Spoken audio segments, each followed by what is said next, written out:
সকালবেলা আম্মা আমার রুমে আসে। আকাশ, এখনো ঘুমিয়ে আছিস তুই? বেলা 8টা বাজে, তোর অফিস যেতে হবে তো। আগে ডাক দিবে তো, এখন তাড়াতাড়ি নাস্তা দাও। আমি ফ্রেশ হয়ে নিচে আসতেছি। পাগল ছেলে একটা, একে নিয়ে আর পারি না। আমি ফ্রেশ হয়ে নিচে আসি, নাস্তা করে বাইক নিয়ে সোজা হেড অফিসে চলে আসি। তোমাকে এখানে আনা হয়েছে কেন তা তুমি ভালো করেই জানো। আমি আশা করি তুমি এই মিশনটা সফলভাবে শেষ করতে পারবে ইনশাল্লাহ। ইনশাল্লাহ। এই নাও ফাইল, এখানে সকল ক্রিমিনালদের সকল ডিটেলস দেওয়া আছে। আরেকটি কথা মনে রাখবে, তোমাকে যেন কেউ চিনতে না পারে। আমি তোমার সকল তথ্য গোপন রেখে দিয়েছি, যাতে তুমি ওই থানার সকলকে ভালো করে চিনতে পারো কে কেমন তার জন্য। আশা করি তুমি মিশনটি সফলভাবে শেষ করতে পারবে। আমি সর্বোচ্চ চেষ্টা করব স্যার। স্যারের সাথে আরও অনেক কথা বলে বাসায় চলে আসি। বাসায় আসার পরে আম্মু, তাড়াতাড়ি খাবার দাও, পেটে খুব ক্ষুধা লেগেছে। তুই ফ্রেশ হয়ে আয়, আমি খাবার দিতেছি। খাবার খেতেছি, তখন আম্মু এমন কথা বলল আমার গলার কাছে খাবারটা আটকে গেল। আম্মুর কথা শুনে আম্মু বলল, বাবা এখন একটা বিয়ে করে নি, আমার বাসায় একা থাকতে আর ভালো লাগে না। আম্মু পানি দাও, আমি একটু পানি খাবো, কিন্তু বিয়ে করতে পারবো না। কেন পারবি না বাবা? আমাকে মিশনটা শেষ করতে দাও, তারপরে তোমার মনের আশা পূরণ করব, কেমন?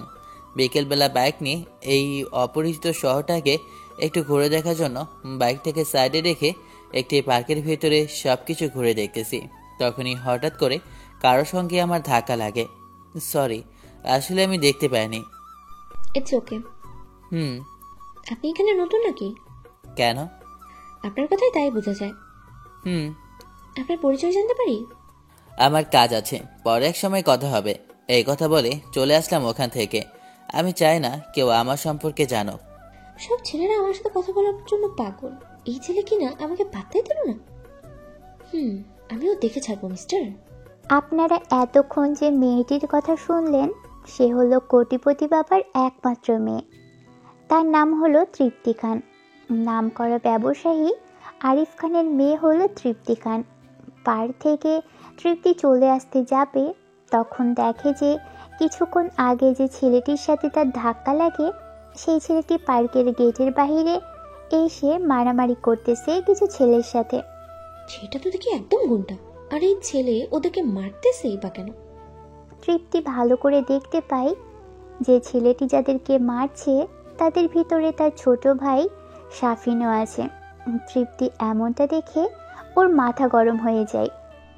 এই ছেলে বিনা কারণে আমাকে ধাক্কা দিল, এখন আবার আমার ভাইকে মারতেছে। তোকে তো বলেই টিপতে গিয়ে ছেলেটির গালে ঠাস ঠাস করে 2টা থাপ্পড় মারে। তোর সাহস তো কম নয়, তুই আমার ভাইকে মারিস? তোকে তো পুলিশে দেবো।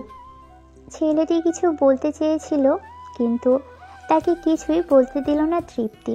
কিছুক্ষণের ভেতর পুলিশ আসে। তৃপ্তি পুলিশকে ফোন দেয়। তার বাবার অনেক ক্ষমতা, তাই তার অপব্যবহার করতেছে পাওয়ারের জন্য। হায় রে মানুষ! ওই, তুই কোন সাহসের ম্যামের ছোট ভাইয়ের গায়ে হাত তুলেছিস? সে অন্যায় করেছে আর আমি তার প্রতিবাদ করেছি, এতে করে আমার কি দোষ? চল এখন থানায়, তারপরে সব বুঝতে পারবি। স্যার, আপনার কথা হয়তো ভুল হচ্ছে। ও এখানে একটি মেয়ের সাথে খারাপ আচরণ করেছে, তাই আমি তাকে মেরেছি। আমার কথা শুনে অফিসার একটু আগে আমাকে পার্কে এসে দেখে শুনে ধাক্কা দিয়েছে, তারপর আমার ভাইকে মারতেছে।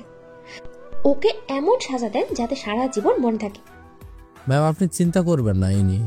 এসব গুন্ডাদের কিভাবে শাস্তি করতে হয় আমি ভালো করে জানি। আমার কথাটা তো শুনবেন।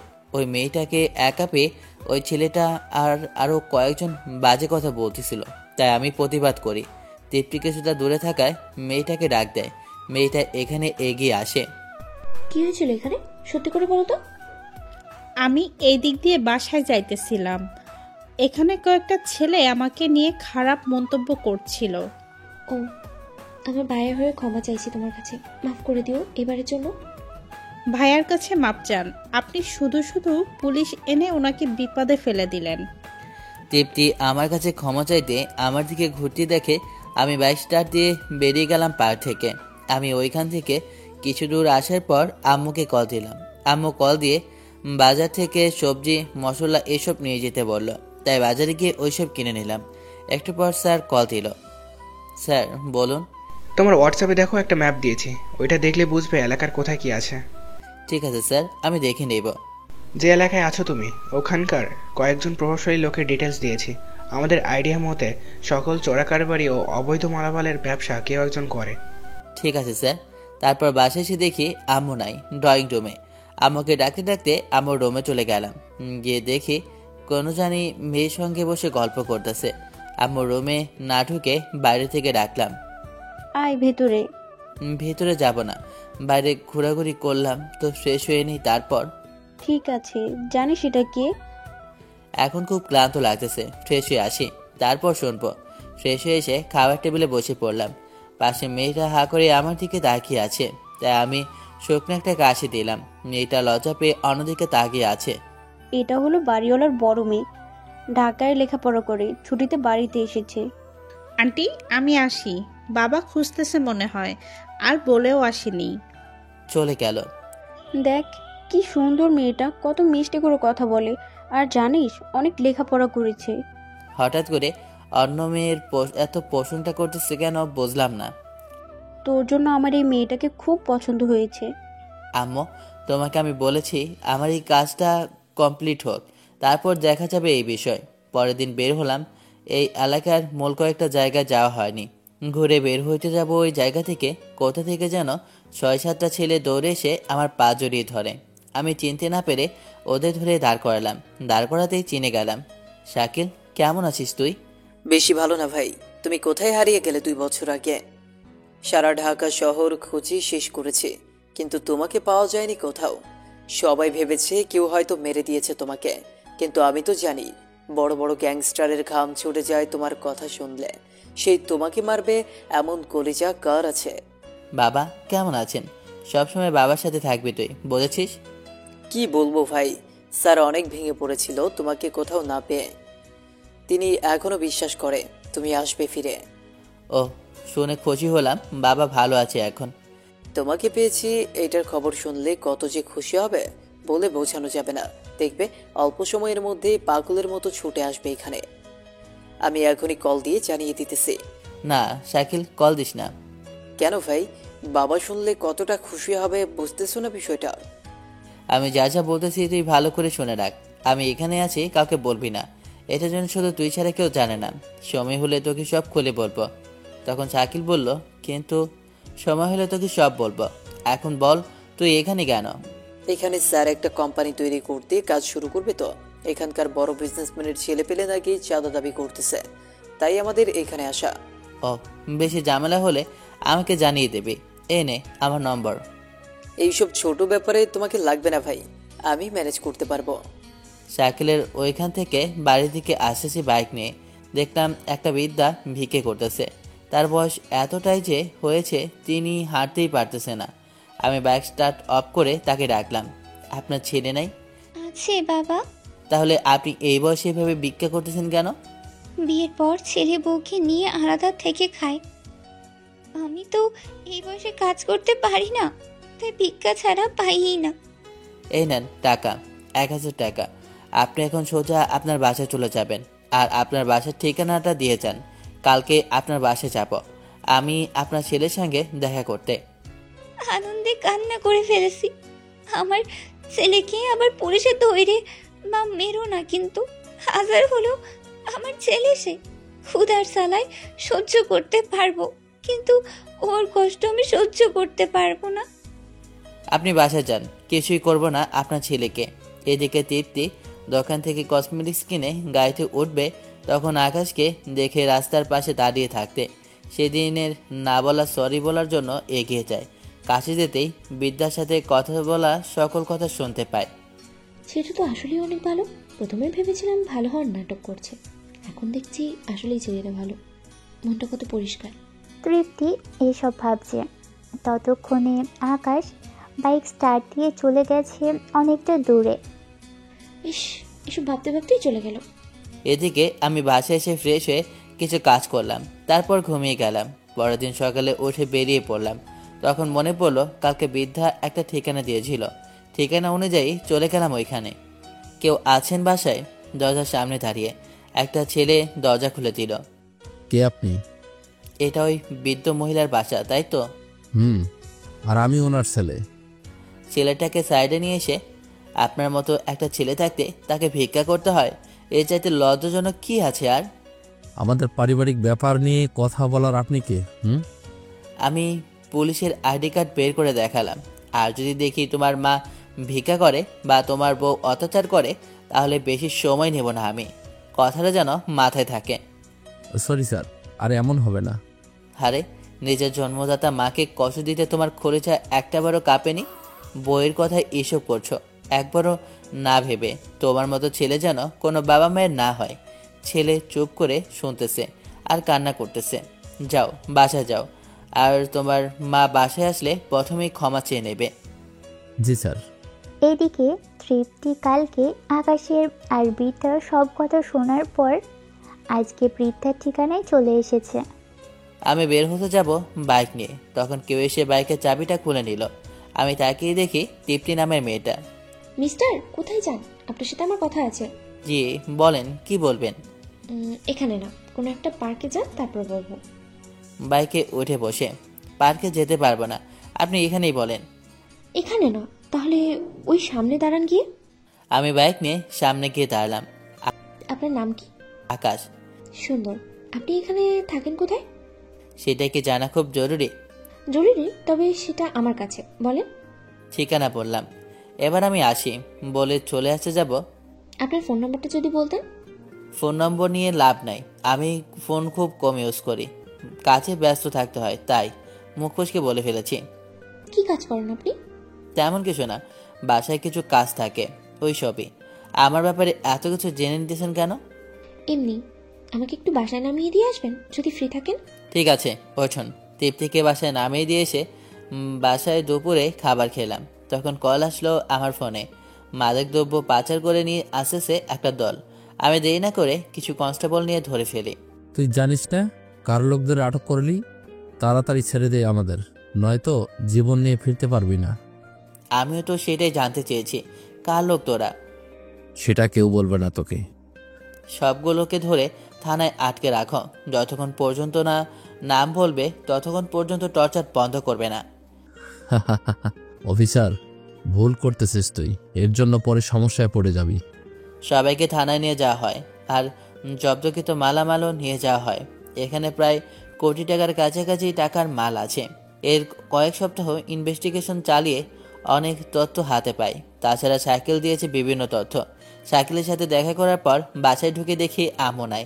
মানে আম্মুকে একটা ডাক দিলেই শোনে, সেখানে 3-4টা ডাক দিলাম, কিছুই উত্তর নাই।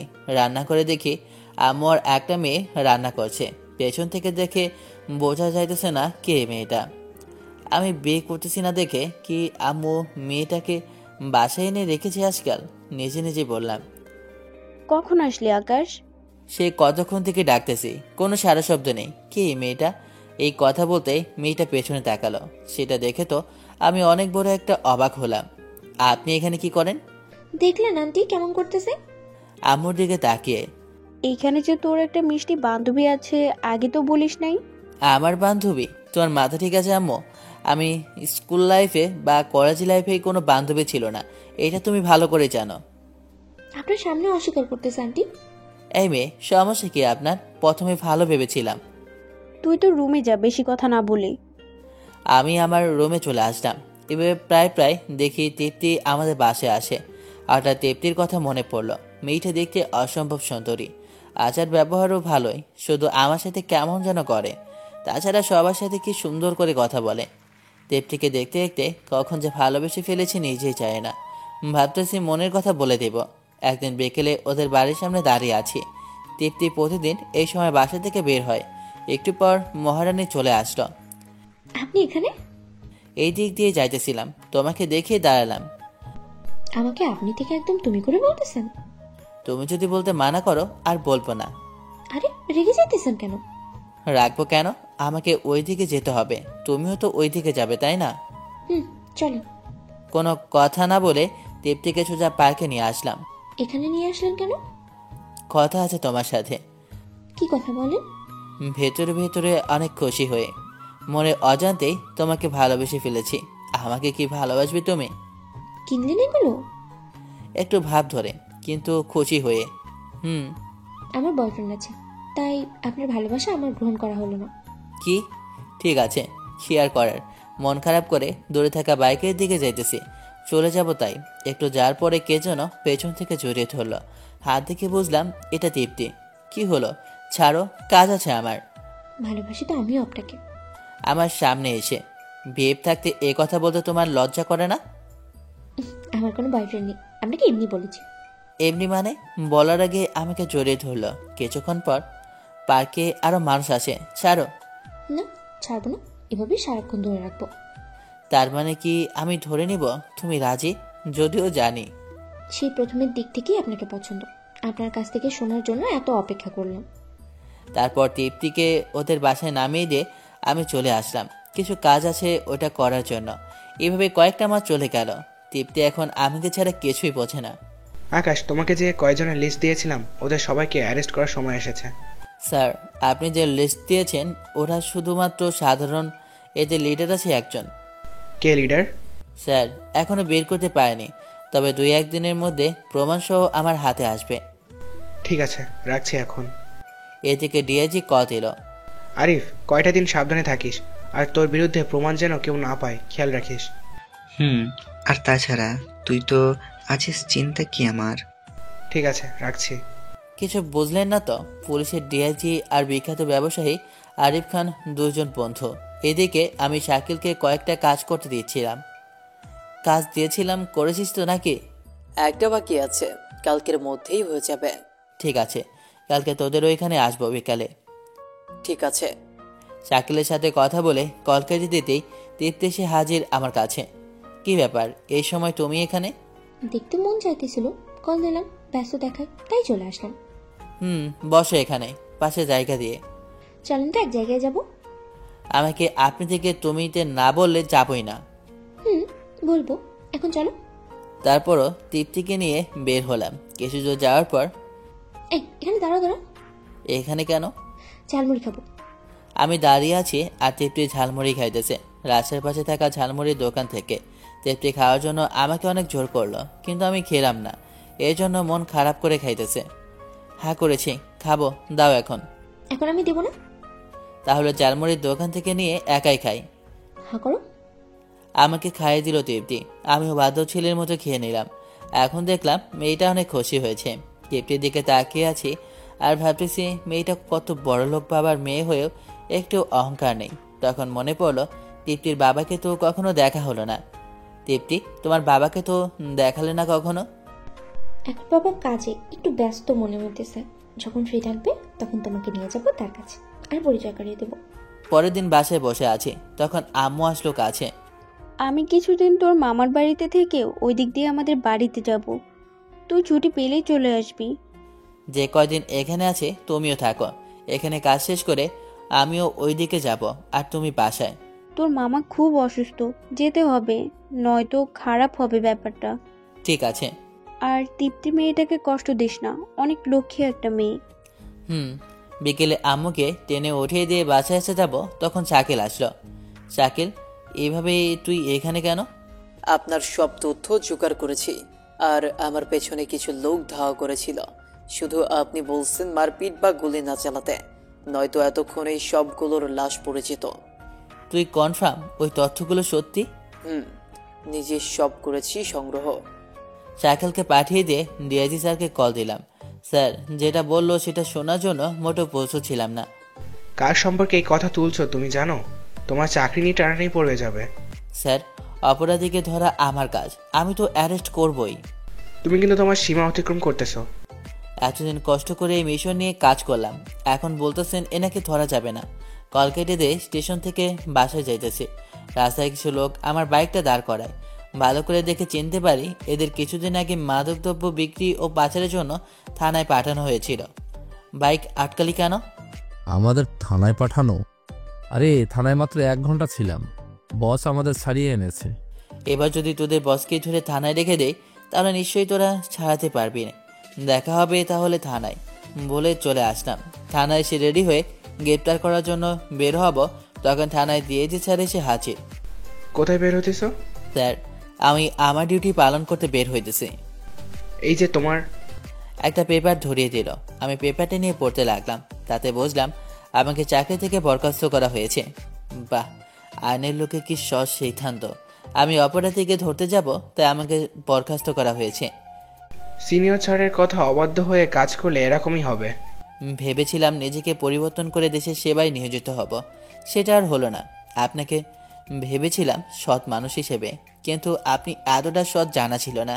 নিশ্চয়ই আপনার সাথে দেখা হবে কোনো এক রূপে। আমাকে তুমি কি হুমকি দিতেছ? বাক্যে কখনো স্বীকার করতে শব্দ করতে করতে যেতে দেখেছেন? না, কিন্তু কুকুর শব্দ করে যায়। সকল কিছু জমা দিয়ে বেরিয়ে আসলাম অফিস থেকে। আসি, অফিসারকে বরখাস্ত করেছিস? কোনো টেনশন করতে হবে না আর। ঠিক আছে, টাকা তোর অ্যাকাউন্টে চলে যাবে কিছুক্ষণের মধ্যে। আর যেসব প্রমাণ জোগাড় করেছিল ওইসব কোথায়? ওগুলো ওর কাছে আছে। কি, তাহলে আজকেই ওকে শেষ করে ফেলতে হবে? বলেই কল কেটে দেই। আমি অফিস থেকে বেরিয়ে যাইতেছি, তৃপ্তি দেখি সামনে দাঁড়িয়ে আছে, তাই ওর কাছে গিয়ে দাঁড়ালাম। এখানে দাঁড়িয়ে কেন? তোমার কাছেই যাইতেছিলাম, সিএনজি অপেক্ষা ছিলাম। বাইকে ওঠো। কোথায় যাবে? নদীর পাড়ে যাবো, চলো। তৃপ্তিকে নিয়ে নদীর পাড়ে চলে আসলাম। অনেক সময় গল্প করলাম। তুমি একটা জব করো, তাহলে বাসায় তোমার কথা বলে বিয়েটা করে ফেলবো। এখনো তৃপ্তি জানে না আমি পুলিশে ছিলাম। কি আর না করলেও হবে জব। আমার বাবার কি কম আছে নাকি? একটা কোম্পানি আছে আমাদের, তুমি আর আমি চালাবো, ব্যাস হয়ে গেল। এগুলো বিষয় পরে ভাবা যাবে, কিন্তু একটা জিনিস বুঝলাম না। তোমার আব্বু এত বড়লোক শুনলাম, কিন্তু তুমি সিএনজি করে আসো কেন প্রতিদিন? তৃপ্তির আব্বুকে এখনো জানি না। আমার ভালো লাগে না, সাধারণ থাকতে ভালো লাগে। সন্ধ্যা হয়ে এসেছে, এবার উঠি। আজকে তোমাদের বাসায় থাকবো, চলো। আম্মু নাই, মামা অসুস্থ দেখতে গেছে। ও, তোমাকে রান্না করে খাওয়াবো, চলো। আরে না, তুমি বাইকে ওঠো, তোমাকে তোমার বাসায় নামিয়ে দিয়ে আসেছি। তৃপ্তি মন খারাপ করে অন্যদিকে ঘুরে আছে। পাগলিটা কি রাগ করেছে? তৃপ্তির গাল টেনে দিয়ে কপালে চুমুকে। আমি যাবো তোমার সাথে। আরে করছো কি? কান্না করে কেউ? তুমি, আমি অবিবাহিত। এতে যদি তুমি আমাদের বাসায় থাকো তাহলে মানুষ অনেক খারাপ কিছু ভাববে। ভাবতে দাও মানুষকে। আজকে না, অন্য কোনো দিন আসিও। সকালে এসে বিকেলে যাবা, রাত থাকা যাবে না। তৃপ্তির সাথে কথা বলতে বলতে মনে পড়লো কালকে তৃপ্তির পরীক্ষা আছে মেডিকেলের। এই তৃপ্তি, কালকে তোমার পরীক্ষা আর তুমি এখনো এখানে? মানে পরীক্ষা আছে তো, কি হয়েছে? কালকে দিয়ে আসবো। পড়াশোনা করবে কে তাহলে? দিয়ে আসো বাসায়। তৃপ্তিকে পেছনে নিয়ে গেলাম ওদের বাড়ির সামনে। সারা রাস্তায় আমাকে যেভাবে জড়িয়ে ধরেছে তাতে নিজেকে কন্ট্রোল করা কঠিন ছিল। পরের দিন বিকেলে বেরিয়েছি বাজার করার জন্য। তখন কিছু ছেলে এসে আমাকে ঘিরে ধরলো। একটু পর একটা লোক কার থেকে নেমে আমার দিকে আসলো।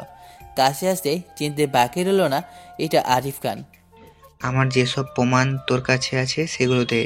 সেটা কখনো পাওয়ার আশা করবেন না। এই, তোরা কিছুক্ষণ মার দেখি, তারপর দেয় না কি দেয়। সবাই আমাকে মারতে আসলো। আমি ভাবলাম এভাবে আমার থাকা যাবে না। সেই পুরনো আমিতে ফিরে যেতে হবে এবার। একটা একটা করে সব কয়টাকে দিলাম উত্তম ধোলাই। আরিফ খান দাঁড়িয়ে দাঁড়িয়ে সব দেখতেছে। যখন বুঝলো এভাবে হবে না, তখন গাড়ি থেকে পিস্তল নিয়ে আমার দিকে গুলি চালায়। গুলি এসে আমার কাঁধে লাগে, আর একটা গুলি চালানোর আগে আমার পাশে পড়ে থাকা পিস্তলটা নিয়ে একটা গুলি চালালাম হাতে। কিন্তু তৎক্ষণাৎ আরিফ খান বুক চেপে ধরে মাটিতে লুটিয়ে পড়ে যায়, আর সাথে সাথে মৃত্যু। তখন কোথা থেকে যেন তৃপ্তি দৌড়ে এসে আরিফ খানকে জড়িয়ে ধরে কান্না করতে থাকে। তৃপ্তি, তুমি কান্না করতেছো কেন? তুমি আমার বাবাকে গুলি মারলে, তুমি একটা খুনি। এটা তোমার বাবা আরিফ খান? আমি জানতাম না এই আরিফ খান তৃপ্তির বাবা। পেছন থেকে এর জন্য চাকরি থেকে বরখাস্ত হয়েছে বলে খুন করবে? আমি গিয়ে তৃপ্তির কাছে বসলাম। ততক্ষণে অ্যাম্বুলেন্স এসে জীবিত ভেবে হাসপাতালে নিয়ে যায়। তোমাকে আমি কতটা ভালোবেসেছিলাম, সে তুমি আমার বাবাকে খুন করলে।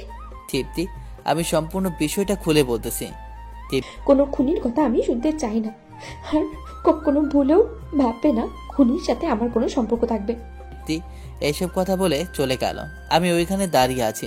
সাথে সাথে শাকিল আসলো আর ছেলেরা আসলো। পুলিশ আসার আগেই আমাকে নিয়ে চলে আসে। কয়েকদিন তৃপ্তির খোঁজ নিয়েছি, কেউ বলতে পারে না তারা কোথায়। এদিকে শাকিল বলে দিয়েছে বাবাকে আমাকে খুঁজে পাইতেছে তারা। আধা ঘন্টার ভেতরে বাবা হেলিকপ্টার পাঠিয়ে দিয়েছে আমাকে নিয়ে যাওয়ার জন্য। তৃপ্তিকে খুঁজে পেলাম না।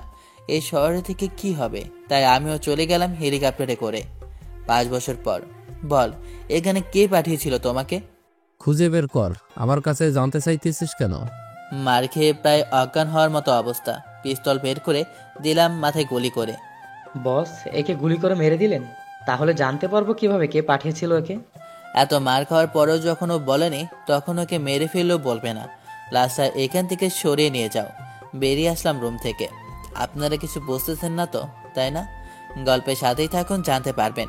ফ্রেশ হয়ে এসে বিছানায় শুয়ে আছে, তখন তৃপ্তির কথা মাথায় এলো। আমাদের সুন্দর সুন্দর মুহূর্তগুলো চোখের সামনে ভেসে উঠছে। তখন কল এলো আমার ফোনে। বাবা বলো। ছেলেটাকে কি মেরে ফেলেছিস নাকি জীবিত আছে? মেরে দিয়েছি। ও, কালকে একটা হসপিটাল উদ্বোধন করতে যেতে হবে তোকে। তুমি থাকতে আমি কেন? আমি পারবো না। আমার অফিসে জরুরি মিটিং আছে, আর বড় কথা আমার অবর্তমানে তোকেই তো সব সামলাতে হবে, তাই না? কোথায় যেতে হবে? এই নে ঠিকানা। আমাদের হসপিটালের পাশেই একটা কোম্পানির হসপিটাল আছে। ওরা আমাদের সাপোর্ট দিবে জানিয়েছে। যেহেতু ওরা অনেক আগে হসপিটাল তৈরি করেছিল, তাই ওদের সাপোর্ট পেলে অনেক সুবিধা হবে। এটা তো ভালো কথা। ঠিক আছে, এখন রাখি, আর যাওয়ার আগে আমার সাথে দেখা করবি। ঠিক আছে। আপনারা ভাবছেন আমি এখানে, আমার আম্মু কোথায়? 4 বছর আগে মামা অসুস্থ অবস্থায় মারা গেলে আম্মু সেই শোকে অসুস্থ হয়ে পড়ে। এমনিতে আগে থেকে আম্মু অসুস্থ ছিল। মামা মারা যাওয়ার সময় আম্মু হার্ট অ্যাটাক করে, আর বাঁচানো সম্ভব হয়নি। আর বাবা যাকে বলতেছি সে কে? ছোটবেলায় হারিয়ে গিয়েছিলাম আমি, তিনি আমাকে খুঁজে পেয়েছিলেন, নিজের ছেলের মতো রেখেছেন। তার ছোট ছোট সমস্যা আমি নিজের সমাধান করতে করতে একটা সময় এই শহরের মাফিয়া ডন হয়ে গেলাম। একদিন নিজের আব্বুর সাথে হঠাৎ শহরে দেখা। তিনি হাওয়া করে কান্না করে দেন, আর আমাকে সময় না দিয়ে কাউকে জানাতে পারেনি। আমি আমাদের বাড়িতে চলে আসি। তারপরের কাহিনী জানেনই তো আপনারা। বর্তমান পরের দিন কোটটাই পরে রেডি হয়ে বাবার কাছে গেলাম। আমার ছেলেকে আমি নিজেই চিনতে পারতেছি না। তাহলে খুলে আসি এগুলো। আরে না, খুব সুন্দর লাগতেছে। বিকেলের দিকে এই এলাকায় চলে আসি। এসে একটা বাড়িতে উঠি, যেটা বাবার একটা বাড়ি। পরের দিন সকালে চলে যাই এখানে যে হসপিটাল আছে ওইটা দেখতে। BMW কার নিয়ে চলে গেলাম সেখানে। স্যার আসুন, আপনার আসতে সমস্যা হয়নি তো? হাসপাতালের ম্যানেজার। না, চলুন ভেতরে যাই। আমি ভেতরে যাইতেছি। সবাই হাসপাতালের বারান্দার দুই পাশে দাঁড়িয়ে। সাগর আমাকে সবার সাথে পরিচয় করে দিয়েছে। সব মেয়েরা আমার দিকে হা করে তাকিয়ে আছে, কারণ আমি কোটটাই আর চোখের সানগ্লাস। আমার পেছনে শাকিল আর শফিক কথা বলতেছে, আর আমি শুনতেছি। দেখেছিস শফিক ভাইয়ের দিকে সব মেয়েরা কিভাবে হা করে তাকিয়ে আছে? তাকাবে না আবার? বস দেখতে একদম নায়কের মতো। কোনো মেয়ের মাও হা করে তাকিয়ে থাকবে। বলতে বলতে একটু বেশি বলে ফেললি। ইনি হলেন junior doctor Mithila. Hi. Hello. এভাবে সবার সাথে পরিচিত হলাম। মিথিলা, সিনিয়র ডক্টর তৃপ্তি কোথায়? স্যার, ও তো পেশেন্ট দেখতেছে। আজকে স্যার আছে, আরো পেশেন্ট দেখতেছে। আগে পেশেন্ট, পরে এক সময় পরিচিত হয়ে নেওয়া যাবে। তোমাদের সবাইকে তো স্যারের পরিচয় দিলাম না। ইনি হলেন এই দেশের বিখ্যাত শিল্পপতি আশরাফ চৌধুরীর একমাত্র ছেলে আকাশ চৌধুরী। চলুন সাগর সাহেব, আমি কি হসপিটালে একটু ঘুরে দেখান? অবশ্যই স্যার, চলেন। একটা রুম করে সব জায়গা ঘুরে দেখলাম হসপিটালের। আমাদের হসপিটাল আসলে অনেক সুন্দর লাগছে, আর আপনারা আমাদের সাপোর্ট দেবেন, এই জন্য আমরা খুব দ্রুতই খুবই কৃতজ্ঞ আপনাদের কাছে। স্যার কি যে বলেন, আপনারা অনেক বড় মাপের লোক। এখানে হসপিটাল দিলে এখানকার মানুষের আরো সুবিধা হবে। মাঝে মাঝে আমরা চাপ সামলাতে পারি না। আমরা এইদিকে কথা বলতেছি, আর ওইদিকে এই সাথী দেখ, কি সুন্দর হিরোর মতো দেখতে। আমি তো ক্রাশ খেয়ে গেলাম। এমন একটা যদি বয়ফ্রেন্ড থাকতো আমার। কি নিয়ে কথা হইতেছে তোমাদের? আর আমার আসতে দেরি হলো, পেশেন্টের অবস্থা ভালো ছিল না। স্যার এসেছে, আমাদের সাথে পরিচিত হয়ে গেল। দেখতে একদম নায়কের মতো। এইটা যে ডক্টর ছিল না, তিনি এসে গেছে। আমি পেছনে ঘুরে তাকাতে 1000 ভোল্টের শর্ট খেলাম। চোখ থেকে চশমা নামিয়ে ফেললাম। আজকে 5 বছর পর তৃপ্তিকে দেখতেছি, ঠিক আগের মতোই এখনো আছে মেয়েটা। ইনি হলেন ডক্টর। বলার আগে তৃপ্তি একভাবে তাকিয়ে এখানকার সবাই হা করে আমার দিকে আর তৃপ্তির দিকে তাকিয়ে আছে। আমাদের এখানে স্বাগতম স্যার। ও, স্যার আপনি তৃপ্তির নাম জানলেন কিভাবে? আগে পরিচিত হয়েছিলাম তাই। আগে পরিচিত ছিলেন মানে? আপনি তো এখানে আসলেন কালকে স্যার। অনেক আগের বন্ধু আমরা। তাহলে তো ভালোই হলো। আপনি একটু যান, আমি তৃপ্তির সাথে একটু কথা বলে আসেছি। ঠিক আছে স্যার, আমি লাঞ্চের ব্যবস্থা করতেছি। চলে গেল। কেমন আছো তৃপ্তি? ভালো আছি। কতদিন খুঁজেছি তোমাকে, কিন্তু কোথাও পাইনি। আমাকে ছেড়ে একদম চলে এসেছো। আমাকে খোঁজার দরকার ছিল না। আমি তোমাকে কতটা ভালোবাসি সেটা তুমি জানো। আমার এখন কাজ আছে, গেলাম। তোমাকে আমিও ভালোবেসেছিলাম, কিন্তু তুমি আমার বাবাকে খুন করেছো। তোমাকে আমি কখনোই ক্ষমা করতে পারবো না। এখানে কোথায় থাকো তুমি? সেটা আপনার জানতে হবে না। চলে গেল রোগী দেখতে। রোগী দেখে তৃপ্তি অফিস রুমে এসে বসে আছে। আকাশ চৌধুরী তোর বন্ধু, এটা তো আগে বলনি। ও, আমি জানতাম না ইনি সেই আকাশ চৌধুরী। আকাশ স্যার কি সিঙ্গেল? কেন, সেটা দিয়ে কি হবে? আসলে প্রথম দেখাই প্রেমেই পড়ে গেছি। আমি আগে পছন্দ করছি, আমি ভালোবাসি, স্যার আমার ক্রাশ। এই সাথে চুপ থাকবি তুই? তোমরা কি শুরু করলে বলো তো? আমাকে স্যারের সাথে কথা বলায় দিবে? আমার সাথে সেভাবে এখন আর পরিচয় নেই, তাই সরি। এদিকে আমি শাকিল আর অন্যান্যদের কাছে গেলাম। ভাই, আপনার কাজ শেষ, তাহলে চলেন চলে যাই। কালকে শুধু উদ্বোধন বাকি, এটা করলেই আমরা আবার ব্যাক হব। না রে শাকিল, ভাবতেছি এখানে অনেকদিন থাকবো। ঘাড়ে হাত দিয়ে তখন বাবা কল দেয়। অনেকে বলেছেন ইনি কোন বাবা আমার, যে আমাকে ছোটবেলায় খুঁজে পেয়ে লালন পালন করেছে তিনি। আমার নিজের আপু মারা গেছেন। কেমন আছিস? আর কেমন দেখলি হসপিটাল? অনেক ভালো, সেবার মানও ভালো। এখন বল, আমার বাসা কেমন লেগেছে তোর? পুরোটা যেন রাজপ্রাসাদ। আমি তো চিন্তা করেছি এখানে বেশ কিছুদিন থাকবো। তাহলে এইদিকে আমার সব কিছু সামলাবে কে? এখান থেকে যে আবার এখানে আসবো। তারপর দুপুরে ওইখানে লাঞ্চ করে বিকেলে বেরিয়ে আসলাম। আসার আগে, আপনি মিথিলা ম্যাম তাই তো? জি স্যার। হা হয়ে তাকিয়ে থেকে, কোথাও যাইতেছেন মনে হয়, ব্যস্ত কি আপনি? আপনার জন্য আমি সব সময় ফ্রি আছি, বলেন। মানে? না মানে আমি ফ্রি আছি এখন। তৃপ্তি কখন বাসা যায় হাসপাতাল থেকে? আমরা একসাথে প্রায় 7টার দিকেই যাই।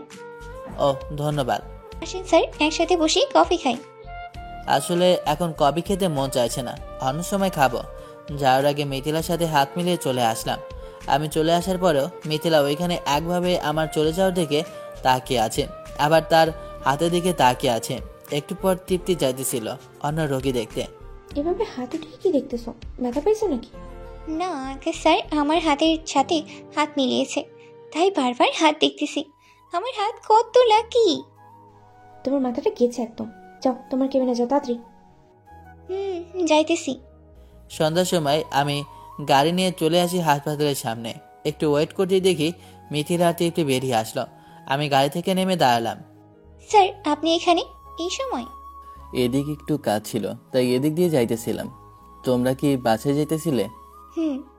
তৃপ্তির দিকে তাকিয়ে, চলো তাহলে আমি এগিয়ে দিয়ে আসি তোমাদের। সেটার মনে হয় না দরকার আছে, আমরা যেতে পারবো। স্যার যেহেতু বলতেছে চলো, আর তাছাড়া এখন গাড়িও পাওয়া যাবে না, দেখো রাস্তা ফাঁকা। তৃপ্তি কিছু না বলে গাড়িতে উঠে বসলো। আমি চাইতেছিলাম তৃপ্তি আমার পাশে বসবে আর মিথিলা অপর দিকে, কিন্তু তৃপ্তি মনে হয় বুঝতে পেরেছিল আমার কথা, তাই মিথিলাকে আমার পাশে বসিয়ে সে অন্য পাশে গেল। ড্রাইভারকে গাড়ি স্টার্ট দিতে বললাম। স্যার আপনি কিন্তু অনেক হ্যান্ডসাম। আমার দিকে তাকিয়ে, ধন্যবাদ। স্যার আপনার গার্লফ্রেন্ড আছে? এখানে হইতেছে কি? তৃপ্তির কথা কানেই তুলল না মিথিলা। স্যার বলেন না। ছিল একটা গার্লফ্রেন্ড, তবে মনে হয় না এখন আমাকে ভালোবাসে। তৃপ্তির দিকে তাকিয়ে বললাম, এখন তো নাই। তাহলে স্যার আমার বাসা এসে গেছে। মিথিলা নেমে গেল। মিথিলার সাথে তৃপ্তিও নেমে গেল। তুমি নামলে কেন? আমি এইটুকু যেতে পারবো। এখন রাত কয়টা বাজে দেখেছো? স্যারের গাড়িতেই ওঠো, স্যার নামিয়ে দিয়ে যাবে। ঠেলে উঠিয়ে দিল। গাড়ি স্টার্ট দিতেই, তৃপ্তি তুমি এমন করছো কেন? হ্যাঁ, আমি তোমাকে কতটা ভালোবাসি সেটা তো তুমি জানো। তাহলে দেখেন, আমি এসব নিয়ে কথা বলতে চাই না, এখানে গাড়ি থামান। এইদিকে তৃপ্তি ভিতরে যেতে যেতে, আমিও তোমাকে অনেক ভালোবাসি, কিন্তু তুমি আমার বাবাকে খুন করেছো, এটা আমি বলতে পারবো না। পরের দিন ঘুম থেকে উঠে শুনি আমার লোকের উপর কে যেন হামলা করেছে, তাই দ্রুত সেইখানে দেখতে হাসপাতালে চলে গেলাম। দেখি কেবিনে শুয়ে আছে। এই, তোমাদের এই অবস্থা কে করেছে? বস, জানি না কোথা থেকে এসে হঠাৎ হামলা চালায়, কিছু বুঝে ওঠার আগেই। কাউকে চিনতে পেরেছ? ওরা বলল না। আমি বেরিয়ে গেলাম। কে এই কাজ করে তাকে পেলে কিছুই রাখবো না আর। কেবিনে শফিক সহ কয়েকজন আছে। একটু পর ডক্টর আসলো চেক আপ করতে। কিভাবে হলো এরকম? কারা যেন হামলা চালিয়েছে। আকাশ চৌধুরীর লোক তোমরা? জি। এখানে কে কে থাকে? আকাশ চৌধুরীর বউ বা জিএফ বা অন্য কিছু? কি বলেন ডক্টর? বস তার বাসায় কোনো মেয়ে লোক রাখে না, এমনকি রান্না, ঘর মুছে, বাড়ি ঝাড়ু দেওয়া সব করে পুরুষ মানুষ। কেন এরকম কেন? সাধারণ এরকম বড়লোক মানুষ 2-4টা মেয়ে নিয়ে রাতে সময় তো কাটে। সব ওই রকম মানুষ না। সেই কত বছর আগে কাকে না কাকে ভালোবেসেছিল তার কথা চিন্তা করে। তাকে খুঁজে পেতে এই শহর ওই শহর খুঁজে বেড়ায়। কতবার করে বুঝিয়েছি, কিন্তু তখন তিনি রেগে যান। এমনিতে বসকে কখনো আমাদের উপর রাখতে দেখি না। এদিকে আমি বাসায় চলে এসে সিসিটিভি ক্যামেরা চেক করতেছিলাম, তখন সাগরের কল। স্যার, শুনলাম আপনার লোকের উপর হামলা হয়েছে। জি, কয়েকজন আপনার হাসপাতালে ভর্তি আছে। আমি এক্ষুনি বলে দিতেছি ভালোভাবে চিকিৎসা সেবা দেওয়ার জন্যে। ধন্যবাদ। কলটা কেটে দিলাম। একটু পর শাকিল আমার কাছে আসলো। শাকিল, কি অবস্থা? এই তো একটু সুস্থ। বাবাকে যেন এসবের বিষয়ে কিছু জানাবি না একদম। ঠিক আছে ভাই। শাকিল, আমি যত বুঝলাম, দেখ, এখানে একটা লোককে চিনিস না? হসপিটালে দেখেছিলাম একবার। চল, ওইটাকে আগে নিয়ে আসি, তারপর যেই ভাবা সেই কাজ। কয়েক ঘন্টার ভিতরে ওই ছেলেকে নিয়ে আসে শাকিল। বল, কালকে এখানে হামলা কেন করেছিস? আমি বলবো না। বলবি না তো? জানিস তুই কার সামনে দাঁড়িয়ে আছিস? কার সামনে আবার? এ তো বিজনেসম্যান আকাশ চৌধুরীর সামনে। আর কে এর নাম শুনেছিস কখনো? আর কে মাফিয়া ডন সেই? ডগ গেলতে গেলতে বলল। সেই আর কের সামনে দাঁড়িয়ে আছিস তুই এখন। ভাব, যদি সত্যি কথা না বলিস তাহলে কি হবে তোর? আমি বলতেছি আমাকে টাকা দেওয়া হয়েছিল হামলা চালানোর জন্যে, মানুষ মারার জন্যে নয়, শুধু ভয় দেখানোর জন্যে। কে টাকা দিয়েছিল তোকে? ফোনে কথা হয়েছিল আর টাকা ব্যাংকের মধ্যে দিয়েছে। শাকিলকে আটকে রাখ ভেতরে। হাসপাতালের দিকে রওনা দিলাম ছেলেরা কেমন আছে দেখার জন্য। একটা স্কুলের সামনে দেখি ছোট একটা মেয়ে দাঁড়িয়ে দাঁড়িয়ে পাশে থাকা দোকানের খাবারের দিকে তাকিয়ে আছে। গাড়ি থামাও। বস, কোনো সমস্যা? না, নেমে গেলাম। এই যে বাবু, নাম কি তোমার? আমার নাম সাফা। বাহ, তোমার নাম তো অনেক সুন্দর। তুমি স্কুলেই পড়ো? এখানে বাইরে দাঁড়িয়ে আছো কেন? স্কুল ছুটি হয়েছে, আন্টি নিতে আসবে আমাকে, তাই দাঁড়িয়ে আছি। ও, কিছু খাবে তুমি? কলে তুলে দোকানের সামনে গিয়ে। এগুলো খাবো আমি? চকলেট, কেক এসব নিল। আরো কিছু নেবে তুমি? না, আর কিছু নেব না। ঠিক আছে, তোমার বাড়ি কোন দিক দিয়ে যেতে হয় জানো তুমি? জানি তো আমি। ঠিক আছে, চলো তোমাকে তোমার বাড়িতে দিয়ে আসি। এখানে আর দাঁড়িয়ে থাকতে হবে না। সাফা মেয়েটা এসে আমার গাড়িতে উঠে বসলো আমার পাশে। এখানেই থামান। এখানে তোমার বাসা? না, আন্টি আমাকে আনতে স্কুলে যাইতেছে। এখানে নেমে আন্টির সাথে বাসায় যাব। সাফা নেমে দৌড়ে একটা মহিলার কাছে গেল। না, ওই যে ভালো আঙ্কেলের সাথে বাসায় যেতে ধরেছিলাম। তারপর মহিলাটা আমার দিকে এগিয়ে এসে ধন্যবাদ দিয়ে চলে গেল। আমিও দেরি না করে চলে গেলাম হাসপাতালে। ডক্টর, কি অবস্থা ওদের? ভয়ের কিছু নেই। তৃপ্তি কোথায় ডক্টর? তৃপ্তি তো অন্য রুমে গেছে রোগী দেখতে। ও, হাসপাতাল থেকে বের হতে যাব, দেখি তৃপ্তি একা একা আসতেছে এইদিকে। তৃপ্তি, তোমার সাথে একটু কথা বলবো। আমি তো বলতে চাই না বলেই চলে গেল। হঠাৎ আমার পেছন থেকে আমার দলের ছেলে, বস, আপনার কথা শুনলো না, উঠে নিয়ে যাইতেছি এখনই বাংলোতে। আমাকে উদ্দেশ্য করে, এইটা তোদের ম্যাডাম লাগে? মাথায় আস্তে করে চড় দিয়ে, তোরা আমার এইখানে কেন? কাজ নাই তোদের? কিছু কাজ সেরে সন্ধ্যায় বাড়িতে ফিরতেছিলাম, দেখলাম ফাঁকা রাস্তার পাশে একটা মেয়েকে 3-4 জন ছেলে পিছু নিয়েছে। গাড়ি ওইখানে দাঁড় করে এগিয়ে গেলাম, যে দেখি মেয়েটা আর কেউ না, তৃপ্তি। আমাকে দেখে ছেলেগুলো পালিয়ে গেল। তৃপ্তি, এই অন্ধকারে হেঁটে হেঁটে যাইতেছিলে কেন? গাড়ি পাইনি তাই। তাই বলে হেঁটে হেঁটে? আমার গাড়িতে ওঠো, এগিয়ে দিয়ে আসতেছি। না, আপনি যান, আমি যেতে পারবো। নিজে জিদ কমবে না তবু, তাই না? এখন যদি কিছু একটা হয়ে যেত তাহলে? তৃপ্তি কোনো কথা না বলে গাড়িতে গিয়ে বসলো। রাতে তৃপ্তি বাসায় গেলে, আম্মু আম্মু, আজকেও তুমি দেরিতে আসলে কেন? অনেক কাজ থাকে যে মা, এই জন্য তো দেরি হয়। জানো আম্মু, আজকে একটা ভালো আঙ্কেল আমাকে অনেক কিছু কিনে দিয়েছে। অপরিচিত কারোর কাছে কিছু নিবে না বলেছি তোমাকে, তবুও নিলে কেন? আমি তো চিনি আঙ্কেলকে। কে? তোমার মোবাইলে যে একটা আঙ্কেলের ছবি আছে, ওই আঙ্কেল। তৃপ্তির আর বুঝতে বাকি নেই সাফা কার কথা বলতেছে। সাফা, ঘুমাও এখন তুমি, অনেক রাত হয়েছে। পরের দিন সকালে কাজের মেয়ে শেফালি সাফাকে স্কুলে দিয়ে চলে আসে। সাফা স্কুলে না ঢুকে ওর আম্মুর কাছে একা একা চাইতে থাকে। সাফা হাঁটতে হাঁটতে রাস্তার মাঝখানে চলে আসে। আমিও তখন ওই দিক দিয়ে যাইতেছিলাম। হাসপাতালের বিপরীত পাশ থেকে একটা ট্রাক এসেছিল। আমি দেখলাম একটা ছোট মেয়ে রাস্তার মাঝখানে, তাই দেরি না করে গাড়ি থেকে নেমে দৌড়ে লাফ দিয়ে মেয়েটাকে বাঁচিয়ে নিলাম। আর হাসপাতালের দিক থেকে কারো চিৎকার শুনতে পেলাম। তাকেই দেখি তৃপ্তি। সাফাকে কোনোরকম বাঁচিয়ে নিলাম, কিন্তু আমার হাতে আর কাঁধে ছুলে গেছে। তৃপ্তি দৌড়ে এসে সাফাকে কোলে নিয়ে, আম্মু, কিছু হয়নি তো তোমার? না আম্মু, কিছু হয়নি। এই সময় তোমার ক্লাস হইতেছে আর তুমি এখানে কি করছো? তোমার কাছে আসতে মন চাইতেছিল, তাই হেঁটে হেঁটে এসেছি। আর এরকম করবে না আম্মু, আমাকে বলবে, আমি গিয়ে দেখা করব। আঙ্কেল ব্যথা পেয়েছে আম্মু। এতক্ষণ তৃপ্তি খেয়াল করে নিয়ে এসব। সাফা কোথায় আমার দিকে তাকিয়ে দেখে আমার হাত থেকে রক্ত বের হইতেছে। আমি কোনো কথা না বলে হেঁটে হেঁটে হসপিটালের ভেতরে গেলাম। আর এদিকে তৃপ্তি সাফাকে মিথিলার কাছে দিয়ে আমার কাছে চলে আসে। দেখি কোথায় ব্যথা পেয়েছে। তেমন কিছু না, একাই ঠিক হয়ে যাবে। বেশি কথা বলবে না, অনেক বড় জায়গায় ক্ষতি হয়েছে। আমার হাত ধরে, সাফা তোমার মেয়ে? হুম। তৃপ্তি তাহলে বিয়ে করেছে, ওদের একটা সন্তানও আছে। তৃপ্তি আমার কাঁধে আর হাতে ব্যান্ডেজ করে দিয়ে চলে গেল। একটু পর মিথিলা আসলো ব্যথার ওষুধ খাওয়াতে। মিথিলা, একটা কথা বলবে আমাকে? বলেন বলেন, আপনার জন্য আমি সব করতে পারবো। সব করতে পারবে মানে? না মানে কি কথা বলবো? তৃপ্তির মেয়ে সাফা? হুম। ও, তৃপ্তির হাজবেন্ড কি চাকরি করে? বিয়েই হয়নি এখনো তৃপ্তির। হাজবেন্ড এসব কি ভাবে? মানে বিয়ে ছাড়া ওই মেয়েটা তৃপ্তির? আপনি যেটা ভাবতেছে ওইটা না। তাহলে? এই হাসপাতালে যখন তৃপ্তি আসে তখন একটা মহিলার ডেলিভারি হয়, কিন্তু ডেলিভারির সময় মহিলাটা মারা যায়। মেয়েটা বেঁচেই যায়। মেয়েটার ফ্যামিলি থেকে কেউ আর খোঁজ নেয়নি মহিলার বা তার মেয়ের। তাই তৃপ্তি মেয়েটাকে নিজের মেয়ের মতোই আদৌ স্নেহ দিয়েই ভদ্র করে তুলেছে। ও, আমি আরও ভাবলাম কিছুক্ষণ পর হসপিটাল থেকে চলে আসব। পেছন থেকে তৃপ্তি ডাকিল, শোনেন।